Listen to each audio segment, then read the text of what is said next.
Allohga hamd va sanolar va uning oxir zamon payg'ambari Muhammad alayhissalomga salom va salovatlar ila bugunlik kechki suhbatimizni boshlaymiz. Xudo xolasa bugun o'rganadigan, ko'radigan mavzuimiz duoning fazilati va odoblari xususida to'xtalib o'tamiz. Duo Alloh taologa eng mahbub, eng karamli narsadir. U zot, ya'ni Alloh taolo duoni yaxshilik ato etish, yomonlikni daf qilish uchun bandalari orasiga joriy qilgan. Duo ko'plab yaxshilik va yutuqlarni qo'lga kiritib, ko'plab yomonlik va musibatlarning yo'q bo'lishi uchun ulkan sabab hisoblanar ekan. Nabiyimiz Muhammad Mustafa sallallohu alayhi va sallam bir hadisi shariflarida shunday marhamat qilib bizni sizga ta'lim beradilar. Duodan ko'ra Alloh taologa hurmatli hech narsa yo'q deydilar. Imom Buxoriy rivoyat qilgan hadisda. Allohning nazdida duoning hurmati juda baland, beqiyos sanalar ekanki, banda o'zini bandaligini his etib Allohga duo etar ekan, Alloh taolo ham buni bilib bandani duolarini maqbul etadi. Albatta duo qilgan banda Allohning nazdida nima uchun bunchalar darajati baland, bunchalar ulug', bunchalar hurmatli ekanki, chunki banda faqatgina Robbisidan so'raydi, Robbisini har ishga qodir ekanligini tan oladi va so'ralish faqatgina Allohdan deb bilib, Allohga iltijo qilib har bir ishini Allohdan so'raydi. Mana shuning uchun ham Allohning nazdida duoni hurmati balandligini Rasululloh sallallohu alayhi va sallam biz sizga ta'lim bergan ekanlar. Alloh taolo Qur'oni Karimning ko'p joylarida bandalarini duo qilishlikka amr etib, u zot shunday marhamat qiladi. Parvardigoringiz menga duo qilingiz, men sizlar uchun duolaringizni ijobat qilay dedi. Albatta menga ibodat qilishdan kibr qilgan kimsalar yaqinda tuban holatda jahannamga kirurlar deb G'ofir surasi 60-oyatda marhamat qilindi. Ya'ni Alloh bu oyati karimada bandalariga aytayaptiki, mendan duo qilinglar, ya'ni mendan so'ranglar. Bandaligingizni his eting va meni Rob ekanimni, ya'ni Allohni yakka yagona iloh ekanligini tan olib menga duo qilsangiz, men duolaringizni mustajob etaman dedi. Agar kimiki kibr etib, ya'ni men Allohdan so'ramayman degan mazmunda kibr qilib duo qilmaydigan bo'lsa, Alloh taolo ularni yaqinda deyapti, ya'ni qiyomatda tuban holatda jahannamga kiriturman deb Alloh mana shu oyati karimada ma'lum qilib biz sizga ta'lim bermoqda. Allohdan so'ramaslik bu kibr qilmoqlik. Ya'ni banda hech qachon o'zi xohlagan narsani o'zi hal eta olmaydi toki Alloh unga izn bermasa. Uni rizqi bo'lsin, uni ishi bo'lsin, boshqa har bir ishlar amaliyoti bo'lsin, mana shuni Alloh taolodan avvalo so'ramoqlik va keyin albatta sababini qilmoqligi lozim bo'lar ekan. Ana shunda Alloh taolo u bandasini duolarini maqbul etishligi, ya'ni o'sha so'ragan ishini rivojini yoki mushkulotini oson qilganini yoki dardiga shifo berganini Alloh keyin ato etganda banda bilar ekanki, duosi qabul bo'lganligini. Kibr qilmoqlikda yana bir shunday bir holat borki, Allohdan duo qilayotganda, Allohdan so'rayotganda haqiqiy muhtoj bo'lib, haqiqiy so'rovchi bo'lib qo'lini ko'tarib duo qilmoqligi. Ya'ni ba'zi joylarda, ba'zi holatlarda ko'ramiz, duo qilgan paytda qo'llarini bunday o'tirganda oyog'ini ustiga, tizzasini ustiga bunday ochib qo'yib duo qilib o'tirishadi. Mana shu kibrning bir turi, kichik bir turi. Allohga ishonmayapti-da, u o'zini qilayotgan duosiga ishonmayapti. Duo qilayotgan haqiqiy Allohdan so'rayapsizmi, qo'lingizni ko'taring.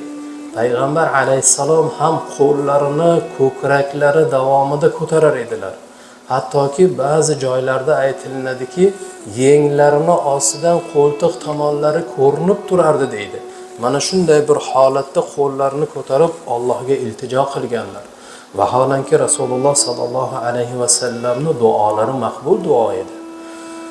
Bugun biz bir joyda o'tiramiz, tilovat qilamiz, keyin jamoat qo'lini ko'tarib duo qilsa nima qiladi? Qorni ustiga qo'yadimi, qo'lini tizzasini ustiga qo'yadimi? U Allohdan so'rayotgan narsasiga o'zi ishonmayapti-da. Mana shu kibrning kichik zarrasi. Shu qo'lini Allohga ko'tarishlikka ham kibr qilayotganlar bor. Shuning uchun ham duoni qilayotganda avvalo ixlos bo'lmoqligi darkor. Alloh taolodan haq ixlos ila so'ramoqlik darkorki, Alloh albatta beradi. Berarmikan, qabul bo'larmikan degan so'zni umuman aralashtirmaslik kerak emas. Alloh beradi. Alloh bizni yaratdi. Alloh bizni rizqimiz ham Allohning bo'ynida, kunimiz ham, holimiz ham hammasi Allohning bo'ynida.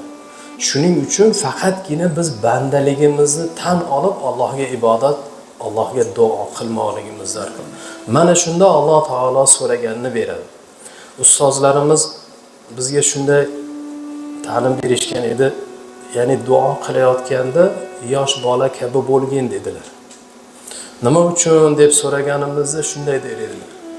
Yosh bola bamisoli poshshoday bo'ladi. Uyingizda yosh o'g'lingiz, qizingiz bo'lsa yoki nabiralar bo'lsa, o'shani tomog'i og'rigan bo'lsa ham yig'lab bering, konfet bering, kaka bering deyaversa agar oxiri ozroq bo'lsa ham berasiz-da. Duoda xuddi mana shunday yosh boladay bo'ling. Allohdan ber deb so'rayvering, eshigini taqillating. Qaysiki bir taqillatadigan, taqillayotgan eshik borki, oxir bir kun emas bir kun ochiladi. Shuning uchun Allohning eshigini taqillatishdan to'xtamang. Eshikni doim taqillatib, ya'ni uni taqillatishi, bu taqillatish deganda majoziy ma'noda aytayapman. Taqillatish duo qilib so'ramoqlik. Allohning eshigini duo bilan har kuni taqillatavering. Nima mushkulotingiz bor? Nima ishingiz bor?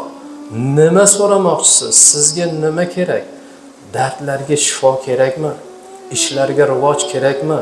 Xonadonga barakot kerakmi? Farzandlarning haqlariga duo kerakmi? Har kuni Allohning eshigini qoqavering. Ayniqsa bugungi kun muborak mohi sharif Ramazonda ko'pdan ko'p duo qilmoqligimiz zarur. Bu oyda duolar albatta maqbul bo'lishligini Allohning o'zi ham va uning rasuli payg'ambar alayhissalom ham ko'p ta'kidlaganlarki, Ramazonda duolar maqbul bo'ladi. Bundan unumli foydalanib qalbimizdagi narsalarni so'rab olmoqligimiz zarur. Kimdan so'raymiz? Allohdan so'raymiz. Allohning bandasimiz u. So'raydiganimiz Alloh. Har bir narsani xoh moli dunyo bo'lsin, xoh bemorlikka davo bo'lsin, xoh kasb korga barakot bo'lsin, xoh mushkulotning oson bo'lmoqligi bo'lsin, har bir ishni Allohdan so'ramoqligimiz zarur. Yana eng bugun biz zo'r bir vaqtda, davrda turibmizki, Ramazon oyida. Ramazon oyida o'zi duolar maqbul, lekin yana eng bir maqbul dam bor mana shunda. Har kuni bizda Ramazon oyida bir vaqt borki, duolar beshak qabul bo'lishligini payg'ambarimiz Muhammad alayhissalom biz sizga va'da qilganlar. Bu qaysi vaqt? Iftorlik vaqti. Mana shu iftorlik vaqtida osmonlar ochilib, farishtalar duo qilayotgan ro'zadorlarning ustiga tushib, ularning duolarini ustida amin, amin, amin deb turishadi. Farishtaki amin dedimi, Allohning nazdida u duo inshaalloh qabul, birodarlar.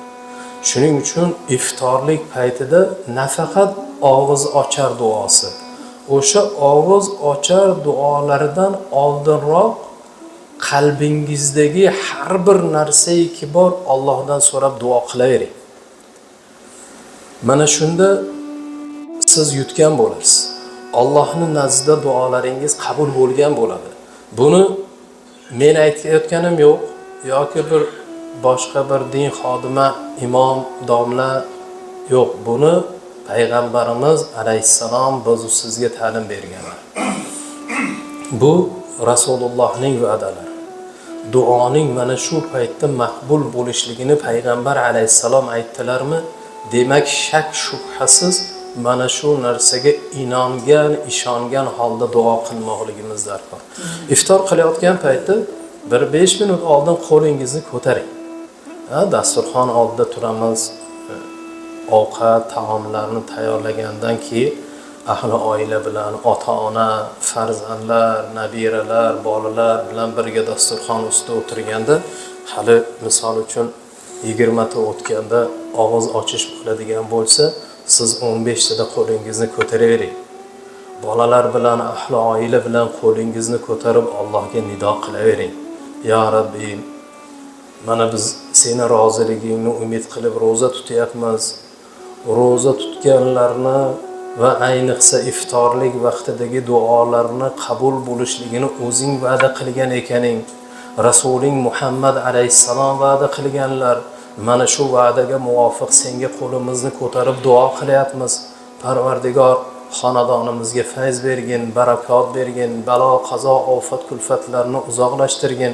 Farzandlarni haqlariga duo, farzandlarni umrlarini so'rab duo, kasb-korlariga barakotlar so'rab duo, mushkulotlarni oson bo'lishligini so'rab duo. Boringki, mol va dunyo so'rang, mashina so'rang, nimaiki so'rasangiz ana shu paytda so'rab oling. Bu yuqorida aytilgandek, avvalo bu paytda, bu vaqtda duoning maqbul bo'lishligi bir sabab bo'ladigan bo'lsa, ikkinchi sababi go'yoki yuqorida aytganimizdek, ustozlarimiz biz sizga ta'lim berganlaridek, xuddi yosh boladek injiqlik qilavering. Injiqlikni bandasi Allohga qilsa arziydi. Chunki bandaligini his qilyapti. O'zini ojiz banda ekanligini tan oladi. Duo qilayotgan kishi o'zini ojizligini, o'sha ishga ojizligini tan olib, u ishga faqatgina Alloh qodir ekanligini bila turib Allohga duo qilyapti. Alloh ham bilib turibdi buni. Mana shuni hurmati ila Alloh taolo u bandani duolarini qabul etar ekan. Albatta yana qayta doim aytamizki, bu oy muborak, mohi sharif Ramazon oyida duolar avvalo har bir qilingan duolar maqbul bo'lar ekan. Xoh u ertalab saharlik payti bo'lsin, namozlar vaqtida bo'lsin, kechqurungi iftorda ayniqsa ko'plab duolarni qilmoqlik. Duolar qatorinda albatta yori og'aynilarni ham duoda eslab qo'ying, o'tganlarni duoda eslab qo'ying. Shu bilan birgalikda albatta vatanni tinchligini, ko'z tegishidan, ofat, balolardan Alloh omonda saqlashligini albatta duoda so'rab qo'yadigan bo'lsangiz, nur ustiga nur. Chunki har birimizni diyorimiz, xonadonimiz tinch ekan, biz tinch ibodatdamiz, biz tinch ro'zadorligimizni qilamiz, tinch xayrli amallarda sobit bo'lamiz. Tinch bo'lsagina biz tinchgina ibodatlarimizni ado etamiz. Shuning uchun ham har doim mana shu muborak sharif Ramazon oyida eng ko'p ibodatlar bilan qatorida eng ko'p qilinadigan ishimiz, amalimiz duo bo'lsin, birodarlar. Ad-duo muhlul ibada. Ya'ni duo ibodatning mag'zidir deganlar Rasululloh sallallohu alayhi vasallam. Duo eng kerakli narsa. Duo bu yuqorida aytdik va yana qayta aytamizki, bandani o'zini bandaligini his etib, Allohni oldida ojiz ekanligini va har bir narsaga Alloh taolo qodir ekanligini tan olib, qo'lini ko'targan bandani Allohning nazdida hurmati baland bo'lar ekan va mana shu qilayotgan duosini hurmati ila Alloh taolo duolarini maqbul qilar ekan. Parvardigor barchalarimizni mana shu fazilatli oyda chiroyli ibodatlarda sobit bo'lishligimizni Alloh nasib aylasin va har birimizni Allohning qodirligini tan olib Allohga duolar qilamiz. Alloh taolo barchalarimizni qilayotgan duolarimizni maqbul duolardan bo'lishligini, dargohida qabul qilishligini Alloh barchamizga nasib aylasin. Va oxiret da'vana alhamdulillahi robbil alamin bi rahmatika ya arhamar rohim.